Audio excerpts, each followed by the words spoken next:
good one. Yeah. Hi, and welcome to the Arts District podcast. I'm Lauren. And I'm Georgia. What episode are we on? 35. 35. I was going to ask you if you wanted to say the intro this week, because I feel like I do say it every week, so I don't feel like I do. I do. Yeah. I guess maybe that's just our thing, but yeah. If you want to say it one day, you go right ahead. Just barge in. I won't be offended. Well, I don't know. What's your thing? I just let you just go for it. Yeah. So welcome. We are in Toronto again, as you can tell by the banner behind our head. Mm-hmm. Although this might be our last week, maybe next week. Georgia's moving, so yeah, and we don't know where to yet. So yeah, so we'll see. Exciting times. Next week or 2 weeks from now, it'll be interesting because I'm also moving, so we don't really have a base. Yeah. Interesting. I don't know what we're gonna do. Yeah. And I don't know what it's gonna be like for me to film where I am in the future. You know, like even if it's just by myself. Yeah. I don't know.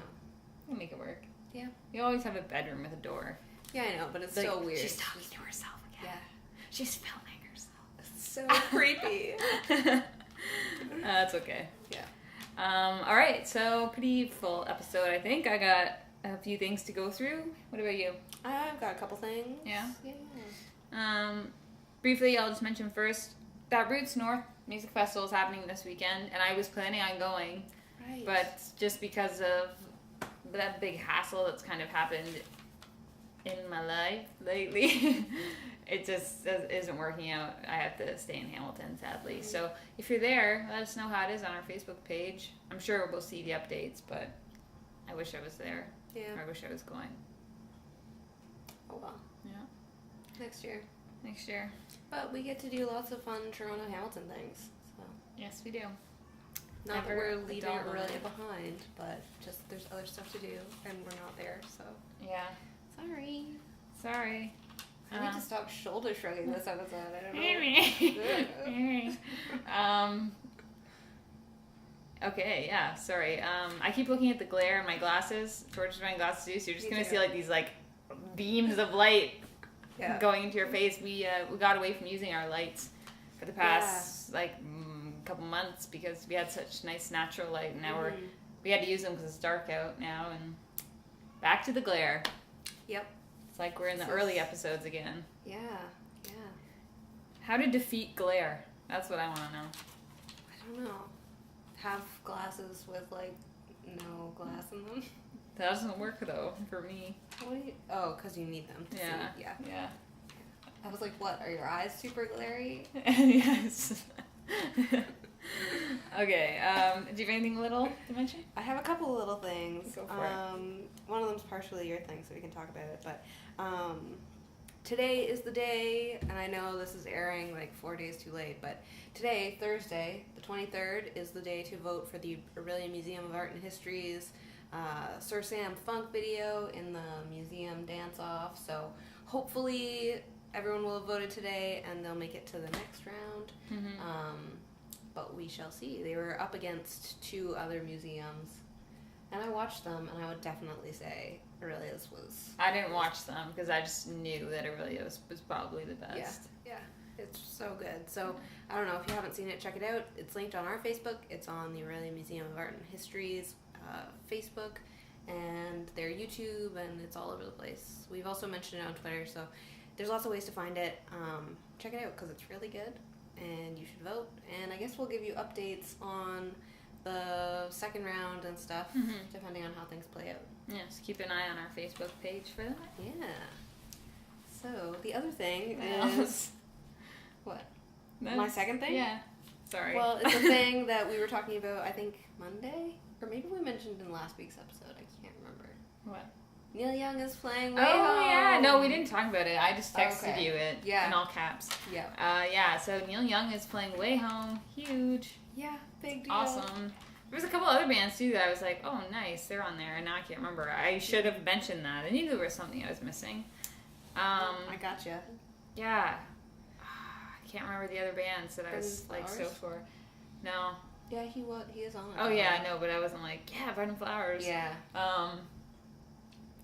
Pretty, yeah, it'll be a good weekend.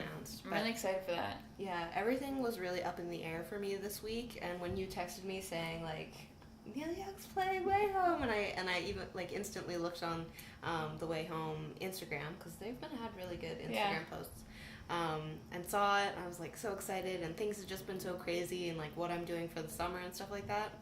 I was like, okay, no matter what happens, I get to see Neil Young at WayHome. I get to see the Decemberists. Like, that'll be a really good weekend, so my summer won't suck if everything else goes to hell. Yeah. So that got me through the last couple days. Yeah, it's going to be really good. Definitely looking forward to it. I hope it's a nice weekend. It doesn't like rain or anything. Oh, yeah. There's something else I was going to say about that. Oh, yeah, Georgia mentioned their Instagram page. I'm not sure if they post them on their Facebook too, but if you have Instagram, go follow them, because if you don't have a ticket or you can't afford one, they, like, once a week or twice a week, they post a picture of somewhere that they've hidden a ticket in and around southern Ontario, the Oro area, and the first person to go find the ticket, or tickets, there's usually 2, I think, they get a free ticket. So it's a little treasure hunt to keep you busy. And I know, like, I've always seen those posts after they've updated them saying found, but there've been a couple where I've seen the picture, and it's usually like zoomed really far in, so you're not exactly sure what it is. You have to know, and there's been a couple where I've been like, oh my gosh, I know where that is. Yeah. Except it already says found. There was that one on that bus on Highway 11. Exactly. Yeah. Silver between bus, Barrie and Aurelia. Yeah. Like, oh my gosh, someone know. But it had already been found. You know what's nice is we will never have to worry about buying tickets for that festival. That is true. We have our lifetime passes. Yes. Hopefully I never lose it. Yeah. That'd be a bummer. I should write that number down somewhere. I did. Oh, you did? Yeah. Save I'm not going to tell you where it is.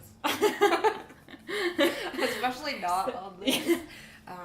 But I was going to say, there's a new Facebook group for all the lifetime pass holders. Oh, is there? Yeah. They invited us on Twitter, and then I joined it on Facebook. You have to get approved. But if you go on... Oh. How did I miss this? You just hogged all of our invite. No.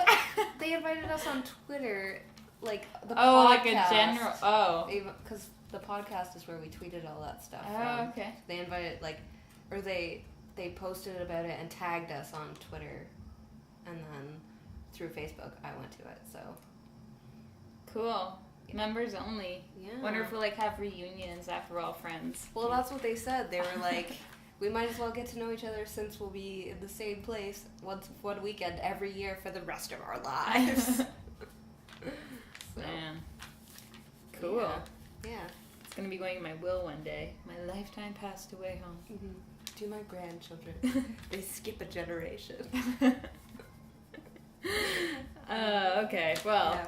We didn't need to talk about all of that. Moving on, keeping in line with the whole festival thing, because festival season is fast approaching, there are so many good ones. I just wanted to mention Toronto Urban Roots Fest, which happens September 18th to 20th, so a little bit later in the summer, for 2015. That happens at Fort York. You might not have heard of it as the Toronto Urban Roots Festival. It's more commonly known as TURF. Yes, I saw something recently. Big lineup announced. Some of the artists they have playing are Wilco, Edward Sharp, and the Magnetic Zeros, Nico Case, Shaky Graves, and there was a bunch of other ones I just saw on their website today. A 3-day pass is $149, $149.50. So yeah, kind of pricey, but it's a whole weekend. Does it go up the way WayHome's does? Well, they have that's general 3-day, and then they have VIP passes, which are $240 and $340, I think, or $350. But yeah, if you just want to get in there and see some music, it's $150 basically. I don't know why they need the VIP thing. We're all music lovers. Yeah. Just have a general admission. It's a money grab thing. Yeah. But I've never actually been to a festival or anything for that matter at Fort York, so would like to go one day, but I don't know if I'll make it to TURF this year. But okay. Oh, actually, one more thing about festivals. Okay, so Coachella just happened the past 2 weekends in California. I've always wanted to go, never been able to, but I follow lots of people on Instagram that were there, and I saw the pictures, and I wanted to have a little discussion about this and festival culture. And the past couple of years, I noticed it a lot at Mariposa, and now I notice it at all the festivals that I go to. How what you're wearing is more important than what you're going to listen to. It's more of a you go to these festivals and it's like a mini fashion show. Oh yeah, you're there to be seen. Yeah, and it's not really practical. It's like you're half the time like lying in the grass, or you're all sweaty because it's so hot out. Like, and they get these people that are just like they're ready to go walk the runway. So I wanted to talk about festival style and what you think about the whole flower crown trend and the whole like bohemian look, you know. For me, it bothers me kind of. Personally, I just don't really like flower crowns. I think it's cheesy, and we're not in the 60s anymore as much as I wish we were. We're not, so get over the flower crown things. Yeah. You get a lot of people that normally day to day, they like that's not their style. It just seems kind of like poser. It's like, why are you wearing that when, like, did you go out and buy that outfit to wear it to this festival, or is that part of your normal thing? I don't know why that bothers me, but it does. I guess because I don't like people being fake. As like a serious music enthusiast. Well, and it's just like, okay, you're spending way too much time thinking about what you're wearing to a festival. Yeah. But you're just gonna get dirty and sweaty anyways. I know. Mostly for festivals, I think like practical. It's like, okay, it's hot now, so maybe a dress, but later it's gonna be cold, so I'm gonna have like jeans in my bag and like socks and shoes that you can wear with socks or bare feet. Like, it's strategy. Oh, I do that. I bring a backpack. I usually wear like my Birkenstocks with socks in my bag to put on at night when the bugs get bad. And when you get there in the morning, it's like sometimes cold. Yeah, wear shorts, pack a pair of pants because the bugs do get bad at night. T-shirt with a sweater in my bag, a hat, sunscreen, bug spray, water, a blanket, some snacks. Yeah, you will never see me in like my cut off little Daisy Dukes and like a crocheted bikini top with a flower crown on. And a neon fanny pack? No, definitely not. I don't know. So, what do you think about flower crowns? I don't know how I feel about. I mean, sometimes they're nice. It depends on the flower crown. Okay, well now we're really getting into it. Well, I don't know. I don't wear them. Like I don't know. Yeah, I mean, if you're 6 years old, go for it. Yeah. And if you made it yourself, good for you. But like when you're like 28. Prancing around in a little flower crown. Wow, you're like laying it down. 28, you're an adult now. I don't know. I don't know why it bothers me. I not to be like judgmental, even though let's face it, we all are. When I see people out like that, and it's only the girls. The guys don't go out of their way to get festival approved clothing. I don't know. I'm just like, come on, like, why? What's the point? Who are you trying to impress? People. Yeah. Musicians. Yeah. I don't know. Yeah. So, sorry for bringing down the vibe. Geez. Being a negative Nancy. I just wanted to talk about that because I've been seeing all these pictures of girls in their flower crowns and like... Well, Coachella is like... It's a fashion show. And Coachella... there's celebrities there and stuff like that. Like, yeah, Coachella's probably the biggest one for being... Yeah. What are you wearing to Coachella? Yeah. What's the other one? Burning Man is all like costumes and stuff. Oceania in Canada is probably that. Or all the Canadians are like, I'm gonna get my flower crown. I don't know. You hating on the flower crowns. Yeah, sorry. How do you guys feel about them? Am I like being really mean? I don't know. Very opinionated? Yeah, let us know. Is Lauren like the worst for hating flower crowns? I don't know. I'm just kind of like the like live and let live, man. Like if you want to wear a flower crown, that's your business. Yeah, maybe I should just stop being so up in other people's business. It's not like you're gonna chase someone down and be like, come on, flower crown, really? Yeah, I don't know. I've always been very much the responsible, prepared one, you know. So I just look at those people and I'm like, but where's your backpack full of your layered clothing and your bug spray? It's like, I'm not gonna lend you my blanket. All you have is this tiny little leather purse with fringe. Yeah. What could you possibly have in there? So, yeah. Back me up. Tweet to us. Yeah, let's have a poll. Oh, yeah. Come on, get interactive with us. Yeah, so, yeah. All right, moving on. Oh, wow, that was your whole story? I thought you were going to talk more about Coachella. No. It says Coachella discussion, style, flower crowns, boho. That was That's awesome. Bringing you the real stories. Hard-hitting. The Arts District podcast. Come on, I want to talk local, so when I go into the States, it's got to be brief and to the point, and that point was flower crowns. Love it. Okay, so I guess I'll move along here. Last week we were talking about the Abbey Road studio thing with Google Street View, and I was trying to think, like, I remember seeing something else that they'd done that's similar to that, and it turns out they have, like, a huge project through the Google Cultural Institute, which was founded in 2011. It's a non-for-profit through Google. And you should totally get jobs there. I know. Okay, let me talk about it first, and then talk about how I feel about it. Okay. So they're using technology to make culture more broadly available, which, cool. They're helping museums digitize their collections in, like, photographing art. Did I say something weird? Sorry.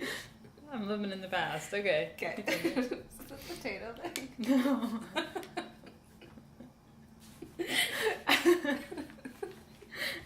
Okay. Reel it in. This is our podcast, Lauren. Come on. I know, it's been a while since I've had a laughing fest in the middle of one. Yeah. Okay. Sorry. Yeah, so they're helping museums digitize their collections and, like, photograph their... digitize? Is that a word you can't handle? Oh my god. So, like, photograph artworks and... Dude... Okay, so once you get going, you can't stop. Okay. Okay. They've got, like, 3D scanners, and they have a sort of robot thing that they can wheel around, like Street View. What? Sorry. Our apologies. I have to read your notes to calm myself down. Oh, okay. Okay. Was that chocolate milk? I had chocolate milk before we started. It wasn't even dairy chocolate milk. It was like almond milk with dark chocolate. Like, just be thankful I didn't eat that cake yet. Yeah, really. Holy crap. Okay. Back on track. Sorry. Right. Okay. So Serious so not only are they helping, like, gather images and show these works of art or historical artifacts and stuff, they have this machine that they can wheel around and show you these institutions. So there's, like, loads of galleries that you can look inside. Some, like, permanent collections, like, I was just looking at the British collection at the Tate Museum, and then they also had, like, the White House, and they have Wonders of the World thing. There's, like, a pyramids section where you can look at different pyramids. That's cool. And then they also have ways to help museums, like, store that digital information. So... this is cool. More people can look at more stuff, access more things. But if you know anything about the Google Book Project, which is, the Google Book Project has been going on for a few years, and the mission is to scan all of the world's books. They have these crazy scanners that can, like, turn the pages. I would not want that job. Well, they have scanners that can, like, turn the pages themselves. But they're working on, like, acquiring copies of every book ever made, and working with... some libraries are on board and some libraries are not on board. And this is where it gets tricky, is, like, what if Google has access to all of the world's information? And then Google turns, like, crazy and wants money for all of this and has a monopoly on world knowledge.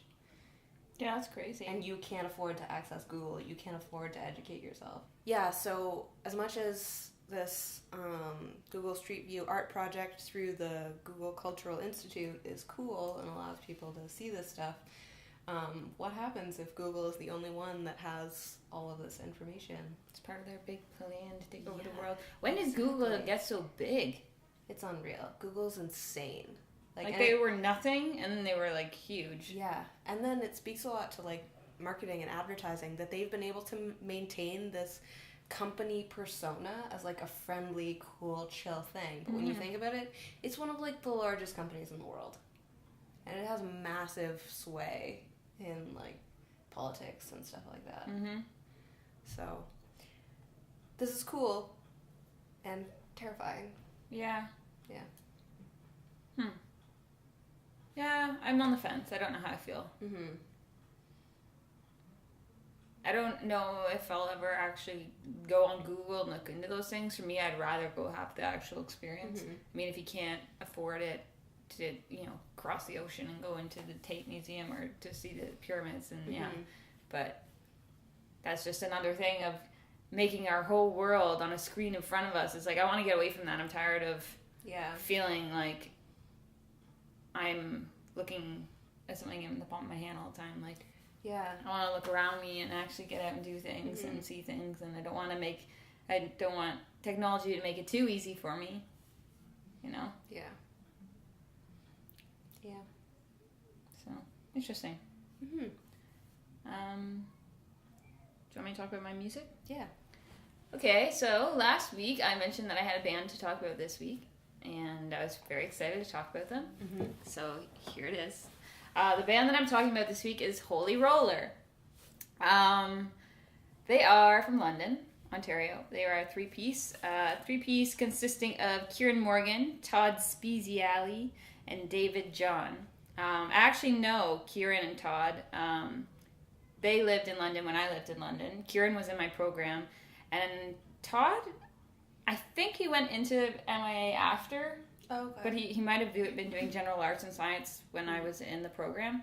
But they lived with Adam. Oh, sweet. Yeah, in second year. So I would go see them, hang out at their house, and they would always be working on music. They often wrote these songs that were really like quirky and lyrically very strange, but musically very strong. Like they were definitely talented, and I always would be like, wow, they write songs like that. I wonder what they could do if they actually wrote not like serious music, but accessible music, stuff that everyone would get. And they finally did. In December of 2014, they put out this EP. It's called Back It Up. And they just made hard copies, I think, in March. They got them. Cool. Adam grabbed one, and he was playing it around our apartment, and I didn't know at first who it was. And there was this one song on it. I was like, oh, it's a really catchy song. I really like that. I was like, who are we listening to? And he's like, oh, it's Kieran and Todd's band, Holy Roller. I was like, oh, crazy. I had seen them live once or twice now. And they had this one song that I loved. Make It Right, it was called, but it's not on this. But if you're watching this, guys, you should have put it on here. Just for me. Maybe on the next one. Really strong songs. So I took the CD from Adam, and I put it in my car, and I've just been listening to it like nonstop. It's only 4 songs, so it goes by really quickly. Oh yeah. But really, really good. What do I want to say about it? You can buy it on Bandcamp. I have the link for it in our podcast info. It's $5, so just over $1 a song. But it's definitely worth it. I just don't have my verbal spiel on the go today. That laughing thing tired me out. Sorry. What does it make you feel? What does it make you think of? Oh, I was thinking about that today because I was listening to it when I drove here. It makes me think of like high school. Okay. Yeah, like when I hear it, I picture myself being like 16 again and being summer and like, when it stays bright out until like 10 o'clock at night and you're in the park and you're like on a swing set, or you're just walking around like kicking the sand, or just doing something outside in summer when you're like 16. That's what Holy Roller's music is like. So if you like that, then you'll definitely like this. The EP opens up with a song called Bicycle Day, and it's a perfect song to open up the album with. It's got this really catchy opening riff that just leads you right into this super catchy pop rock song. And actually, that's probably why I like them so much, is because they're able to blend pop and rock so effortlessly. And to me, that's one of my favorite things. I love pop music and I love rock music, and I've mentioned that before in our podcast. And that's one of the main reasons why I love Fleetwood Mac as much as I do, because they blend those so effortlessly. And Holy Roller does that too. So I really like that. Really strong lyrics, good harmonies, and catchy melodic lines. Both Kieran and Todd sing. And I'm pretty sure it goes Todd, Kieran for the order of tracks on the song on the CD. I hope I'm right in saying that. So it's refreshing, but it's only 4 songs, so it's not like you get tired of hearing the same voice anyways. But yeah, and the songs still are unified. I hate reading my notes, but I just feel so out of it right now. I wrote that they've got kind of a bit of a retro rock feel. You know, there's something about them that the songwriting, some of the songs kind of have that throwback late 50s, early 60s kind of Beatlesy vibe, but at the same time they also kind of sound like old Foo Fighters. Okay. Yeah. It'd be like if the Beatles from the 60s and old Foo Fighters got together and made an album. And met in the late 70s. Yeah, that's perfect. Very good description. I haven't even heard this, but... You're going to like it, I think. Yeah. Back It Up. That's the song that I'm going to play for our sample. That was the one that I kept hearing around the house and thinking, damn, this is catchy. Nice. Classic song. Good job on the writing there, guys. The chorus is solid. And what other one? The second song on the CD, holy cow, I just feel like I'm talking so blah here, okay? It's one called Everybody Knows, and this one I don't know if it was intentional, but it reminds me of Queen. Like, okay. I can't remember what Queen song, I meant to look that up, but the guitar solo in it sounds like a ripoff of Brian May, who's the guitarist in Queen. It's like the guitar tone and like the first little bit of the solo, I'm like, oh my gosh, that's like a Queen solo. And even like the little drum part that comes in right after. I don't know. Let me know if you guys were thinking of Queen when you wrote that. If you weren't, then maybe it was like subconsciously in the back of your head because it's like very Queen-like. And that's a good thing. Also, I noted that I really like the album art because I hate it when bands put like a cheesy picture of them like by a brick wall or walking down railroad tracks or something. And this is just very, very good. It's amps and speakers. You can see it there. You can also see it on their Bandcamp. Yeah, I saw when we were in your car and I was like, yeah, that's nice. Yeah.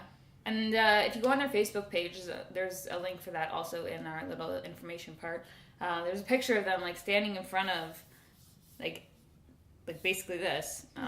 So it's good. Ties it all together, which is nice. Cool. Was that on my notes? I feel like I just had so much to say about them, so I was just going to ramble on and on about how good they are. They're very good live. They play mainly around like London, which is because that's where they live. They have played in Hamilton, and they have played in Toronto, so if you're interested in going to see them, just check their Facebook page, and they'll post when they're playing. I definitely recommend that you go and see them and pick up a copy of this EP, because you won't regret it. It's been in my head constantly. It's so fun to sing along to. If this is any indication of what they're going to continue to put out in the future, hopefully a CD with more songs on it, then I think they'll definitely have a successful future, and I'll be happy to say I knew them when. So good job, guys. Good job, holy roller. Cool. Enjoy. Back It Up. But tell me the meaning of the phony words and move it along. Alright, let's start a fight. Everybody knows when you get too close, you gotta back it up, back it up, back it up, back it up, back it up, back it up.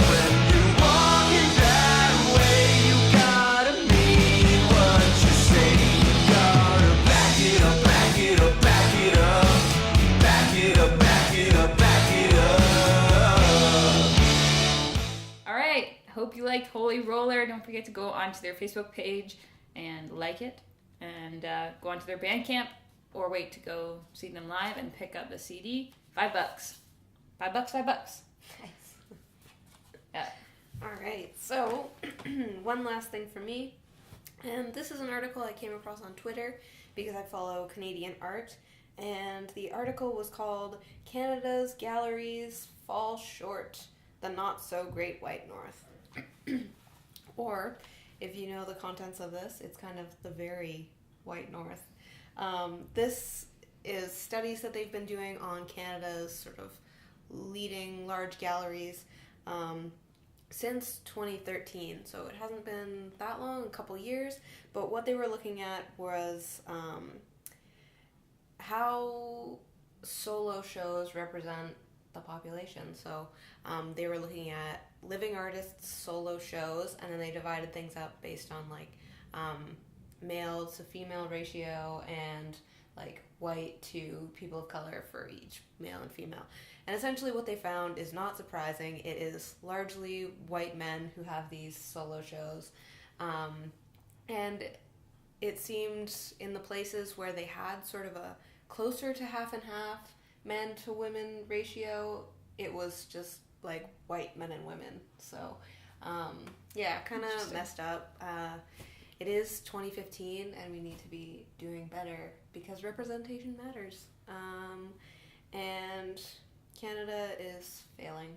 So yeah, there's not a lot to say about that. I mean, talking about statistics is not interesting, but we obviously still need them if this is still an issue, and it is. So talk about it and support artists. I think there was a stat, I didn't write it down, where they said like living artists, like women make up like 65% of living artists, but represent about like less than 30% of solo exhibitions.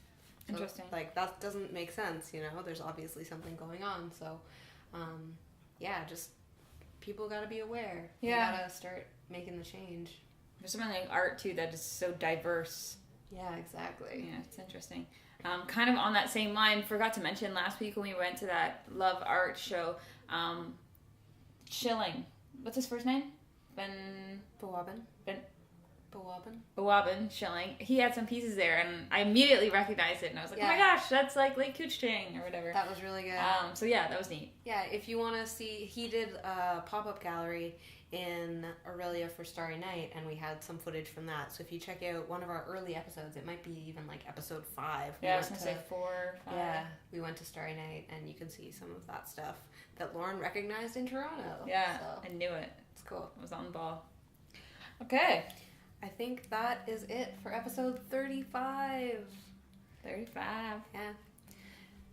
All right. Well, enjoy the rest of your Sunday night. Yeah. And, hope you had a good weekend, and you got lots to check out now, so get on it. Yeah. So hopefully we'll see you next week. We're not really sure where either of us will be at. Yeah. But I think we're going to try. Yeah, we'll try. Okay. All right. Bye.